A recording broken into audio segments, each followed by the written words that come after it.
여기에서 우리가 해석적인 부분 속에서 접근해야 될 부분은 환난을 벗어났다라고 하는 것은 환난이 없게 하셨다라고 하는 것이 아니라 이것은 환난을 극복하게 하셨다라고 하는 것을 우리가 보게 돼요.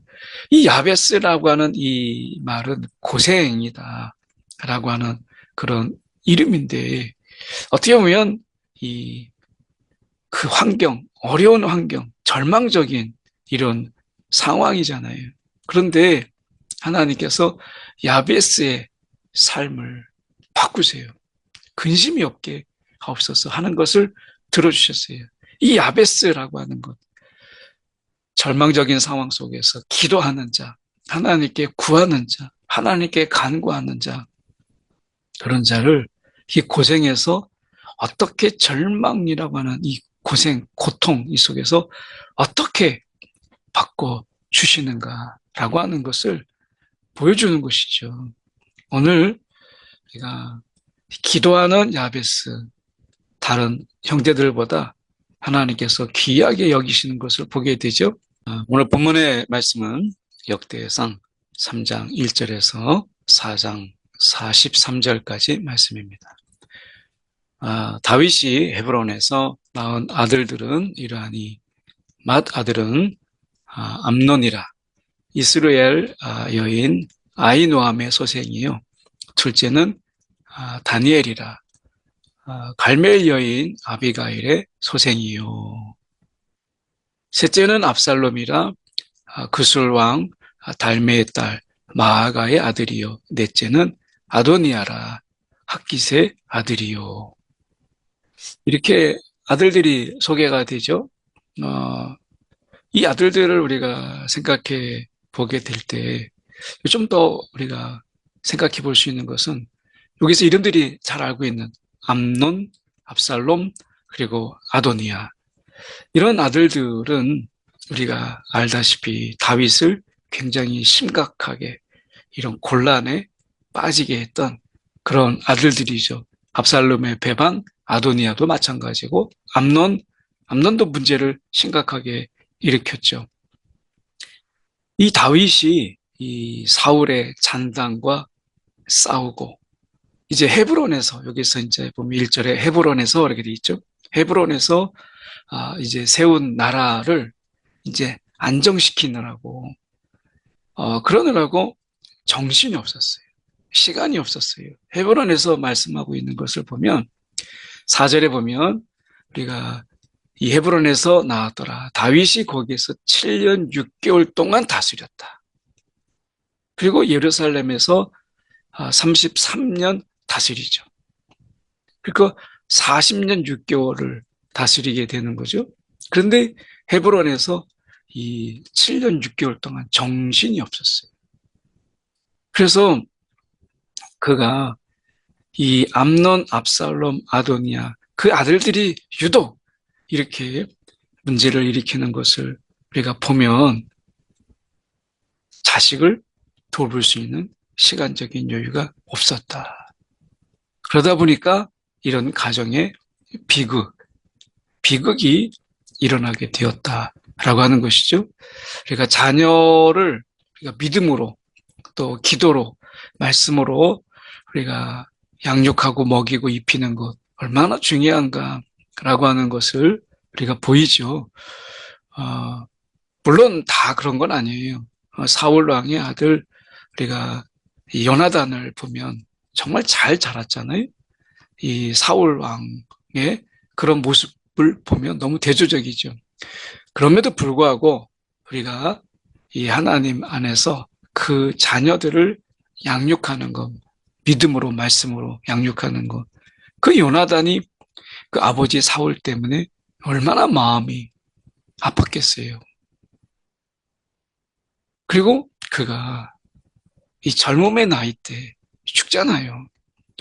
그런 걸 보면 우리가 이 부분 속에서 생각해 봐야 될 것, 이것은 정말 신앙 안에서 우리가 요나단처럼, 우리가 사울 왕의 요나단처럼 그렇게 아버지가 그렇게 잘 빗나가도 어긋나도 훌륭한 그런 믿음의 자녀가 있을 수 있지만 정말 오래 살았다면 정말 다윗이 그 요나단이 있었다면 다윗이 얼마나 힘이 됐을까 이런 생각을 해보게 돼. 물론 이제 전쟁 중에 죽게 되었지만 안타깝죠.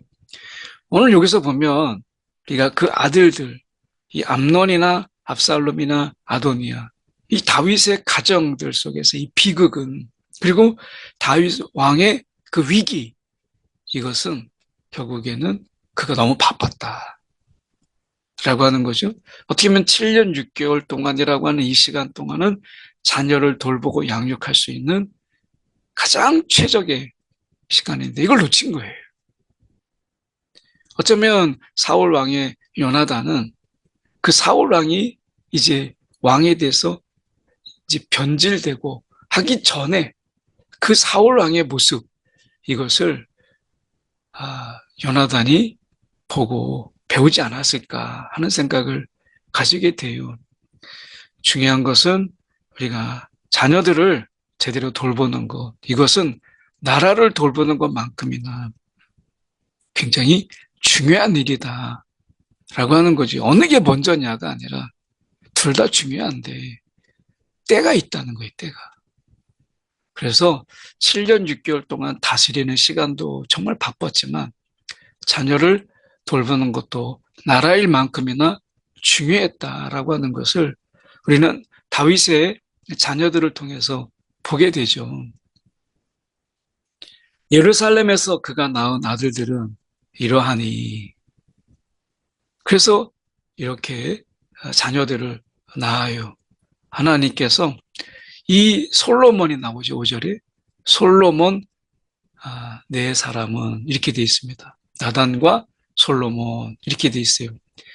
이 솔로몬이 여기 나오지만 솔로몬이 그 이후에 그가 그 자녀들 솔로몬의 자녀들이 우리가 알다시피 우상을 섬기고 솔로몬 자체도 우리가 많은 우상을 세웠죠.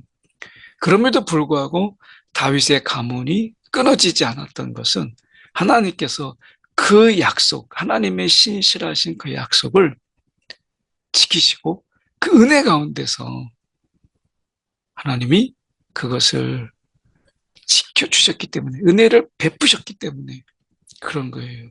그래서 이 하나님의 은혜는 우리가 그릇된 길 그리고 그 인생의 나락으로 갈 수밖에 없는 것을 돌이키고 건져주시는 것이죠.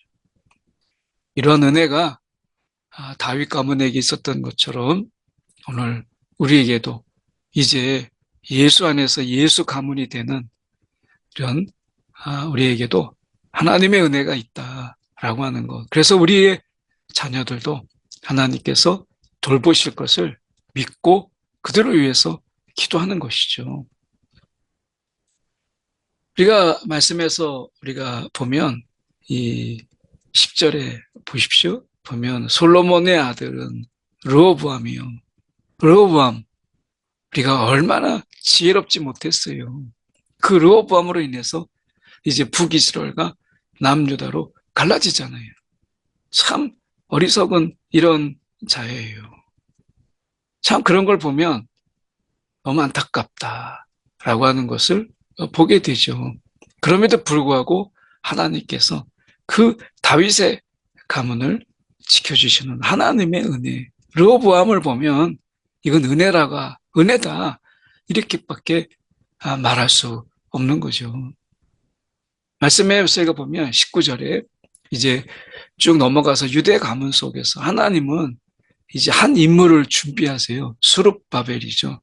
이 수룹바벨이라는 인물, 우리가 유다 백성이 이제 포로로 이제 끌려갔다가 돌아오죠. 그 혼란스러운 이런 시기, 이런 속에서 하나님은 수룹바벨을 준비하시고 그들이 이제 귀환한 후에 성전을 짓고 재건하고 그러면서 믿음의 이 끊어짐이 없도록 지켜줬던 한 인물을 하나님께서 딱 준비하세요.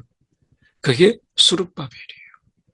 오늘 이 시대에 저와 여러분도 하나님께서 이 시대의 믿음이 끊어지지 않도록 우리를 이 땅에서 이 시대에 지금 이 시대에 하나님의 실수가 아니죠. 지금 이 시대에 이 혼란한 시기에 우리를 불러주신 것, 그것은 믿음을 지켜가라. 믿음을 이어가라. 라고 하는 분명한 하나님의 메시지죠. 4장으로 넘어가서 우리가 보면 이 야베스라고 하는 인물이 있습니다. 야베스는 그의 형제보다 귀중한 자라. 그의 어머니가 이름하여 이르되 야베스라 하였으니 내가 수고로이 낳았다. 내가 수고로이 낳았다. 라고 말씀하죠. 그러면서 이 야베스가 이렇게 우리가 유명한 야베스의 기도가 있는 것을 보게 됩니다. 야베스가 이스라엘 하나님께 아뢰어 이르되 주께서 내게 복을 주시려거든 나의 지역을 넓히시고 주의 손으로 나를 도우사 나로 환난을 벗어나 내게 근심이 없게 하옵소서 하였더니 하나님이 그가 구하는 것을 허락하셨더라. 여기에서 우리가 해석적인 부분 속에서 접근해야 될 부분은 환난을 벗어났다라고 하는 것은 환난이 없게 하셨다라고 하는 것이 아니라 이것은 환난을 극복하게 하셨다라고 하는 것을 우리가 보게 돼요. 이 야베스라고 하는 이 말은 고생이다라고 하는 그런 이름인데 어떻게 보면 그 환경, 어려운 환경, 절망적인 이런 상황이잖아요. 그런데 하나님께서 야베스의 삶을 바꾸세요. 근심이 없게 하옵소서 하는 것을 들어주셨어요. 이 야베스라고 하는 것, 절망적인 상황 속에서 기도하는 자, 하나님께 구하는 자, 하나님께 간구하는 자, 그런 자를 이 고생에서 어떻게 절망이라고 하는 이 고생, 고통 이 속에서 어떻게 바꿔 주시는가라고 하는 것을 보여주는 것이죠. 오늘 우리가 기도하는 야베스, 다른 형제들보다 하나님께서 귀하게 여기시는 것을 보게 되죠. 이 시대에 절망이 있고 혼란이 있고 어둠이 있어도 기도의 줄을 놓지 않는 자를 하나님은 기억하세요. 그를 도우세요. 주의 손으로 나를 도우사 환난을 벗어나게 하시고 내게 근심이 없게 하옵소서. 오늘도 우리의 기도가 있기를 이 야베스의 기도처럼 우리가 이 환난을 극복하게 하시고 근심이 없게 하옵소서. 주님으로 우리의 마음을 다스려 주옵소서. 이 근심이 없게 하는 것, 하나님의 다스림 없이는 어떻게 이게 가능하겠어요? 어려운 중에도 기도하는 야베스를 기억하셨던 것처럼 우리의 기도를 기억하신다라고 하는 것입니다. 시므이에게는 아들 16과 딸 6이 있으나 그의 형제에게는 자녀가 몇이 못 되니 그들의 온 종족이 유다 자손처럼 번성하지 못하였더라. 이 세겜 족속을 잔인하게 몰살했던 이 시므온에 대해서 야곱이 창세기 49장에서 이 예언적인 이런 기도를 자녀들을 위해서 기도하죠. 그가 했던 행동, 어떻게 보면 잔인하게 세겜 족속을 몰살했던 이런 부분들 속에서 하나님은 그걸 기억하시고 그 당대는 아니더라도 그 다다음 때, 그 자손의 때에 그것이 우리가 그 악행의 결과들이 우리가 이어지는 것을 보게 돼요. 죄는 반드시 죄의 열매가 있어요. 그 결과가 있어요. 그래서 우리가 회개하지 않으면 그 죄의 결과들이 계속해서 흘러가는 거죠. 오늘 우리가 믿음의 자녀, 믿음으로 양육하고 훈련하는 것도 자녀들을 위해서 우리가 축복하는 것 굉장히 중요하죠. 믿음의 훈련 중요하죠. 근데 우리의 죄를 대해서 우리의 악한 영향력이 그들에게 흘러가지 않도록 죄를 회개하고 주님 앞에 우리가 정직한 심령으로 서는 것도 굉장히 중요한 거예요. 우리가 잘못할 수 있죠. 그런데 하나님 앞에 회개함이 있는 이 삶이 우리 가운데도 중요하다라고 하는 거 함께 살펴봅니다. 기도하겠습니다. 사랑에 많으신 하나님 아버지, 오늘도 약속과 우리의 기도에 신실하신 하나님, 오늘도 그 약속 안에 우리가 거하고 있으며 또한 그 약속에 의지하여 기도하는 자를 기억하시는 하나님을 우리가 기억하는 이 하루가 되게 하여 주시옵소서. 살아계신 예수 그리스도를 받들어 기도드리옵나이다. 아멘.